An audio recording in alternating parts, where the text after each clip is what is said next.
Durante décadas, cuando el mundo pensó en teléfonos móviles, los mismos nombres dominaron la conversación. Empresas visibles, campañas globales, lanzamientos espectaculares y titulares constantes. Pero mientras los focos apuntaban a Silicon Valley, Corea del Sur o Europa, algo muy distinto estaba ocurriendo lejos de los reflectores.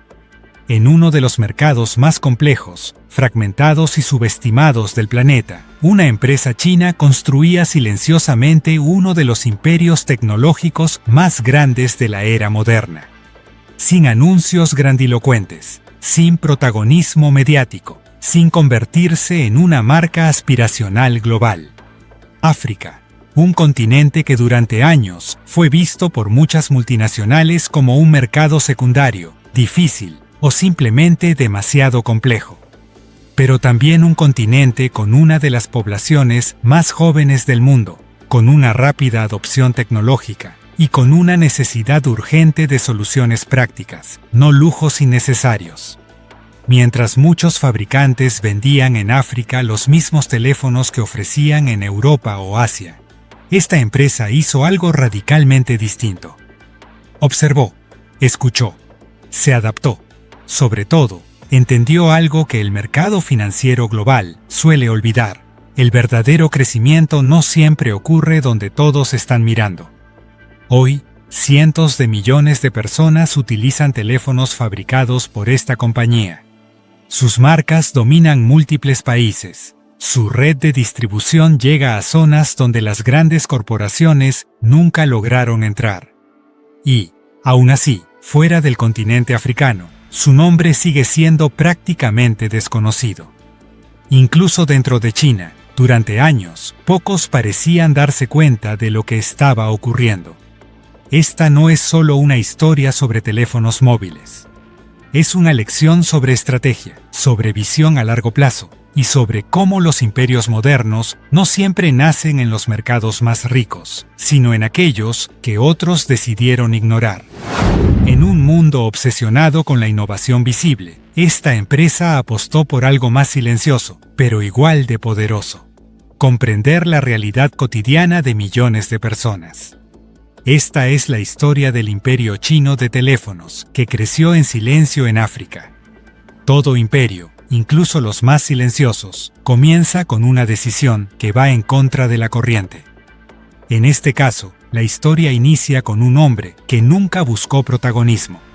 Chu Chaoyang, también conocido como George Chu, nació en la costa oriental de China, en una región históricamente vinculada al comercio, la industria y la disciplina empresarial.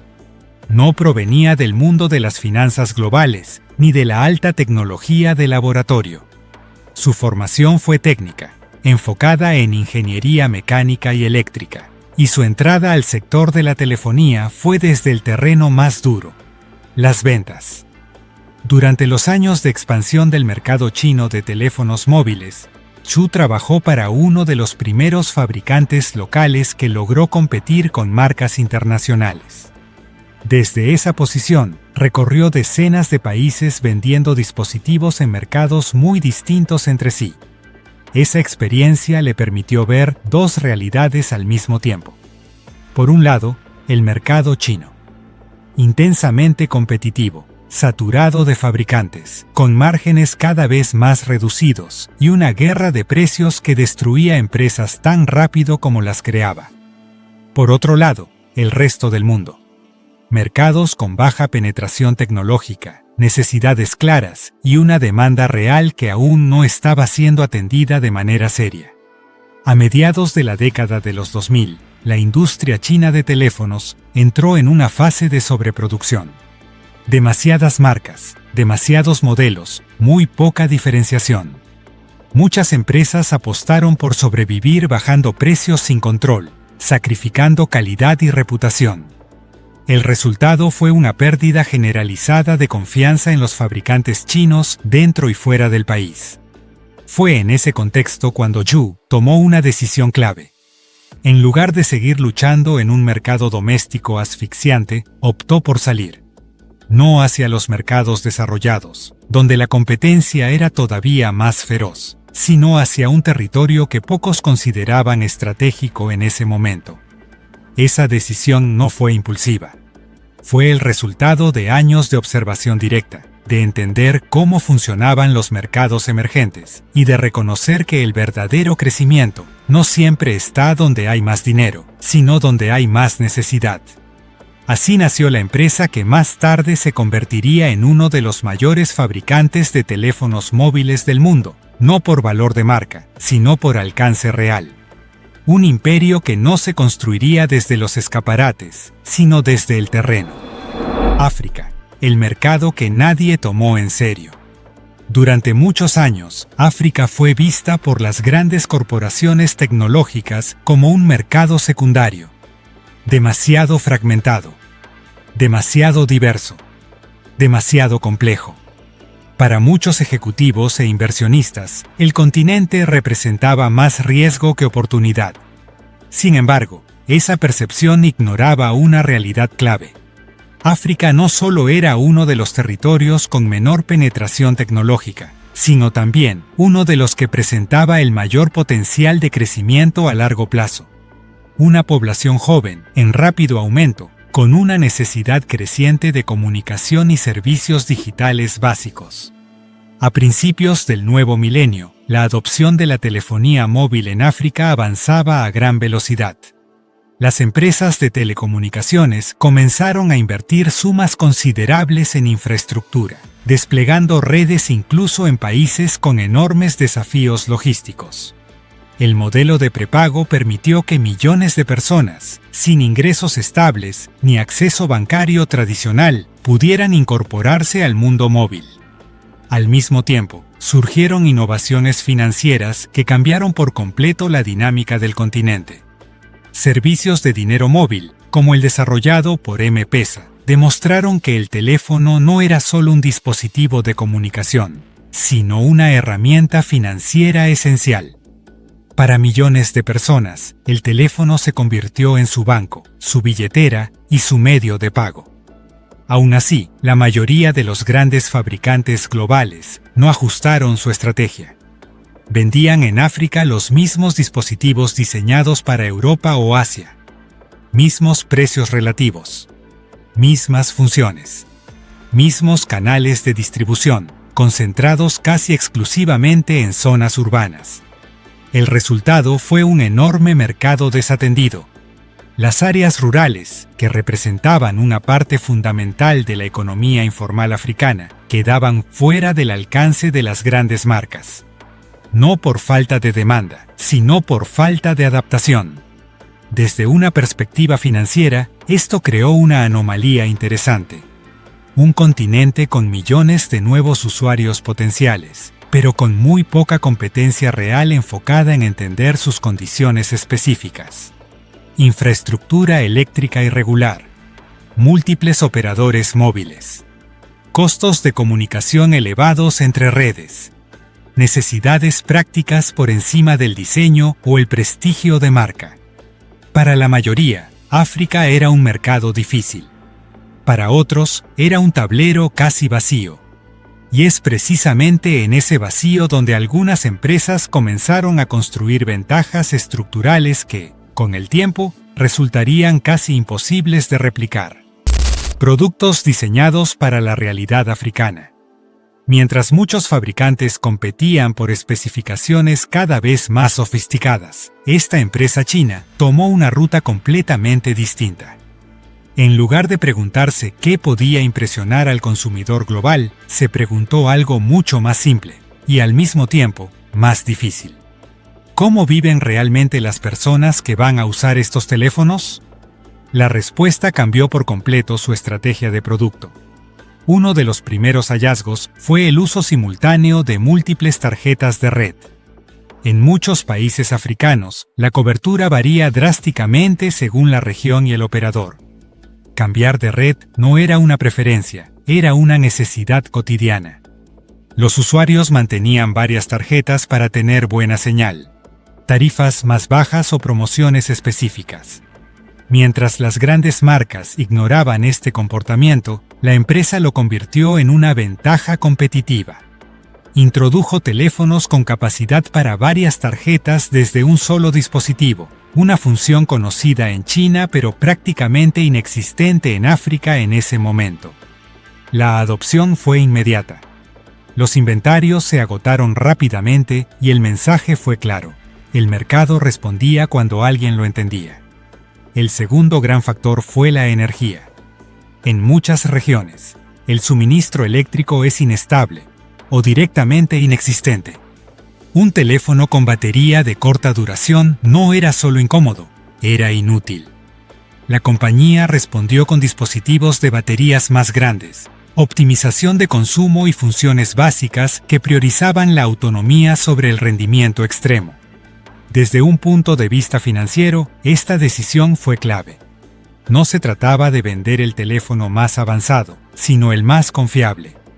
En mercados donde el reemplazo es costoso, la durabilidad se convierte en una forma de valor. El precio fue el tercer pilar. La empresa evitó competir en el segmento premium dominado por marcas globales.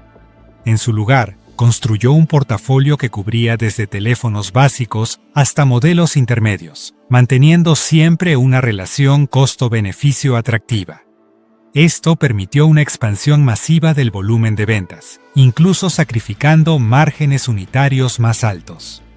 Detrás de esta estrategia también hubo una ventaja industrial. El uso de plataformas de chips altamente integradas, muchas de ellas desarrolladas por MediaTek, permitió reducir costos, acelerar el desarrollo de modelos y lanzar productos adaptados con rapidez. No era innovación de laboratorio, era innovación de terreno. En conjunto, estas decisiones construyeron algo más poderoso que una línea de teléfonos. Construyeron una relación de confianza.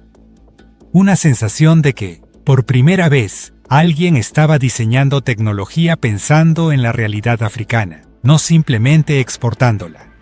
Distribución, confianza y servicio. En muchos mercados emergentes, vender un producto es solo la mitad del desafío.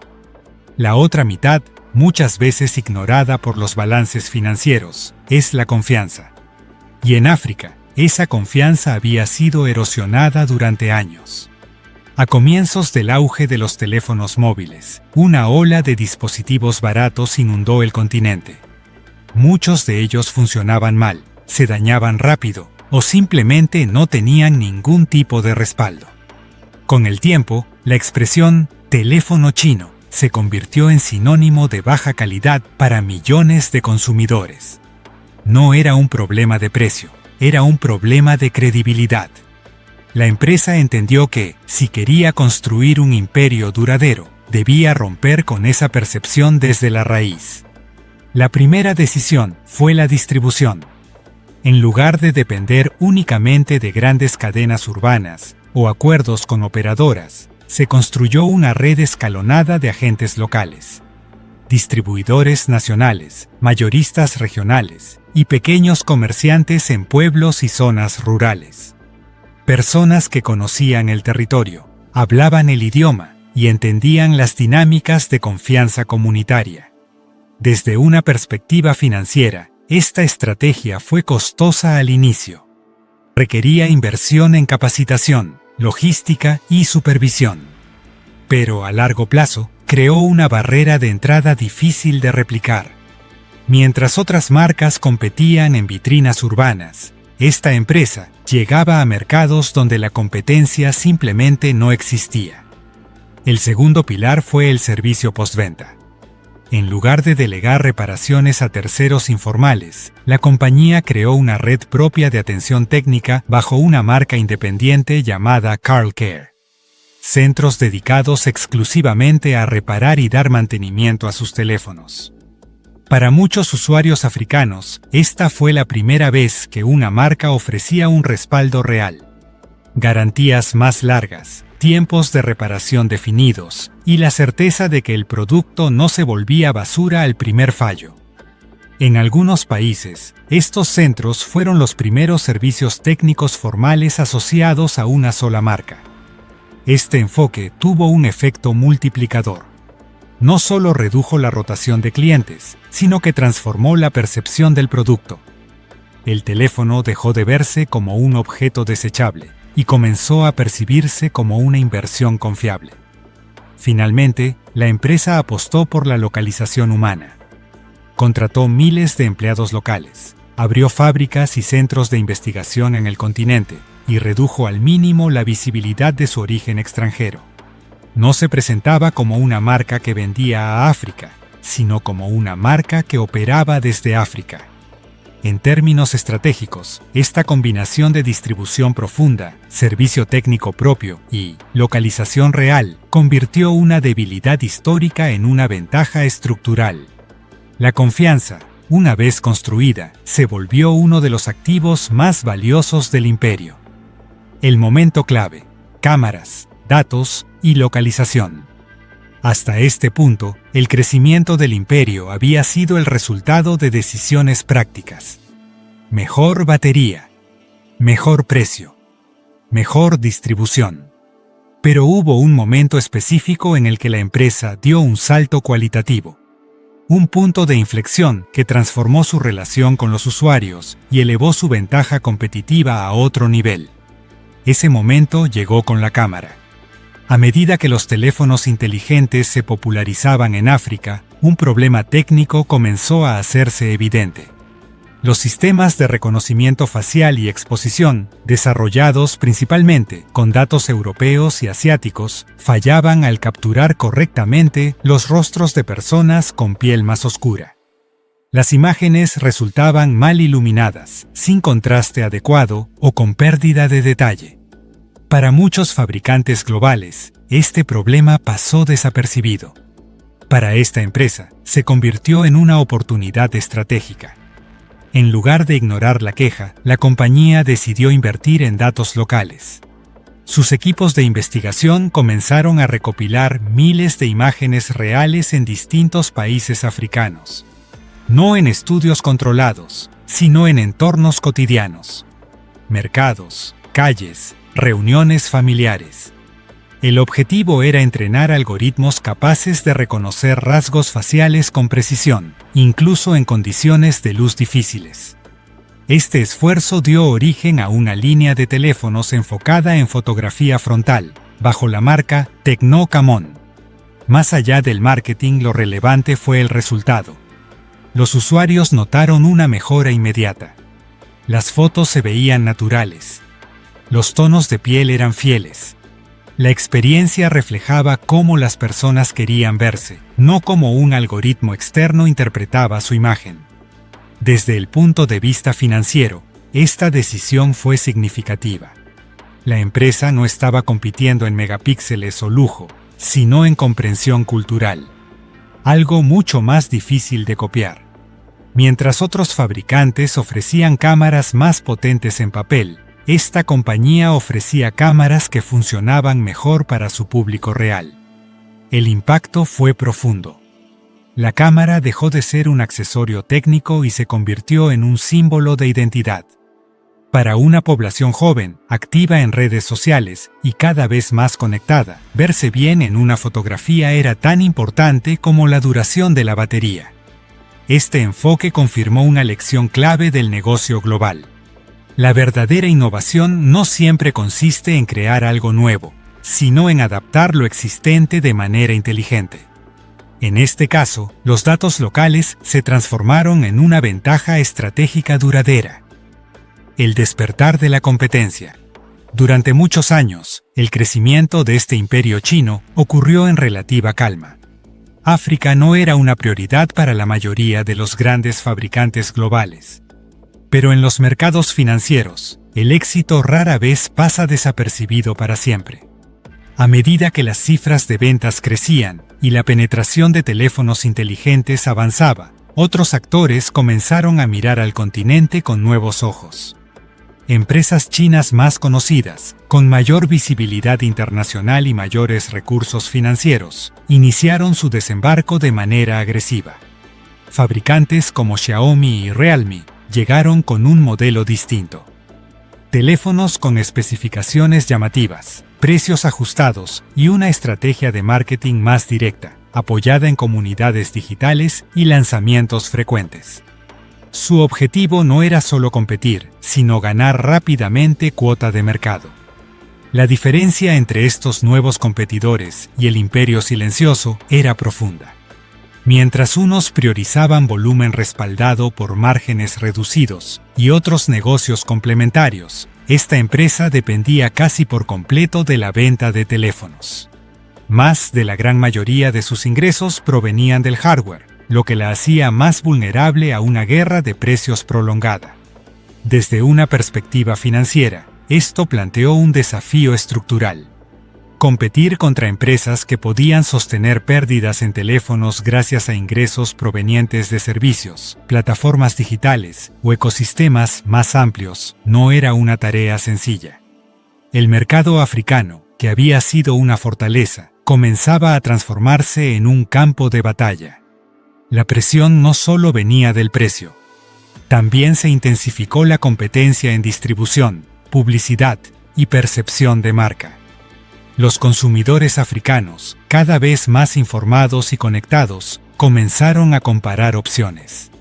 El margen de error se redujo. Frente a este nuevo escenario, la empresa entendió que no podía depender únicamente de su posición histórica. El crecimiento silencioso había funcionado, pero el siguiente capítulo exigiría algo más. Defender su territorio requería evolución estratégica, diversificación y una visión que fuera más allá del teléfono como único producto. El imperio había dejado de ser invisible. Y con esa visibilidad, llegaron los desafíos que solo enfrentan quienes han logrado algo verdaderamente grande. El futuro del imperio. Cuando una empresa alcanza una escala tan grande, la pregunta deja de ser cómo crecer y pasa a ser cómo sostenerse. Para el imperio chino de teléfonos que creció en silencio en África, ese momento llegó cuando la presión competitiva comenzó a estrechar sus márgenes y a revelar una dependencia peligrosa. Durante años, más de la gran mayoría de sus ingresos provinieron de un solo producto: teléfonos móviles. En un mundo donde otros fabricantes podían apoyarse en servicios digitales, publicidad, plataformas o incluso automóviles eléctricos, esta concentración representaba un riesgo estratégico evidente. La respuesta fue un intento deliberado de diversificación. La empresa comenzó a construir un ecosistema digital propio, aprovechando su enorme base instalada. Aplicaciones de mensajería, música, contenidos sociales y servicios integrados empezaron a acompañar a los dispositivos desde el primer encendido. No se trataba solo de software, sino de crear hábitos, retención y nuevas fuentes de valor más allá del hardware. Al mismo tiempo, la compañía amplió su portafolio físico. Computadoras portátiles, relojes inteligentes, audífonos, dispositivos conectados y soluciones basadas en inteligencia artificial comenzaron a aparecer en ferias tecnológicas internacionales. La señal era clara. El objetivo ya no era solo dominar África, sino demostrar capacidad para competir en mercados más desarrollados. Incluso la movilidad entró en la ecuación. La expansión hacia vehículos eléctricos ligeros, como motocicletas y triciclos, apuntaba directamente a una necesidad real del continente africano: transporte accesible y adaptable a infraestructuras limitadas. Desde el punto de vista estratégico, esta apuesta conectaba tecnología, energía y movilidad, tres pilares clave del crecimiento económico futuro. Sin embargo, el camino no está libre de obstáculos. La competencia es feroz. Los márgenes fuera de África son más bajos. La lealtad de marca es más volátil. Y los gigantes tecnológicos globales aún no han desplegado todo su poder en muchos de estos mercados. El desafío, entonces, es doble: mantener la ventaja construida en África y, al mismo tiempo, reinventarse para un escenario global donde el silencio ya no es una opción. La historia de este imperio chino demuestra una verdad incómoda para el mundo financiero global.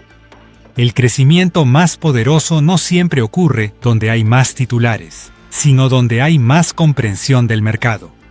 Mientras otros competían por visibilidad, esta empresa apostó por adaptación, paciencia y escala real.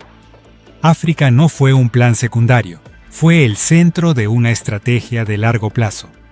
Hoy, ese enfoque silencioso la enfrenta a nuevos desafíos, pero también la coloca en una posición única. La pregunta ya no es si tuvo éxito, sino si podrá reinventarse. Si este análisis te aportó valor, suscríbete y comparte este video.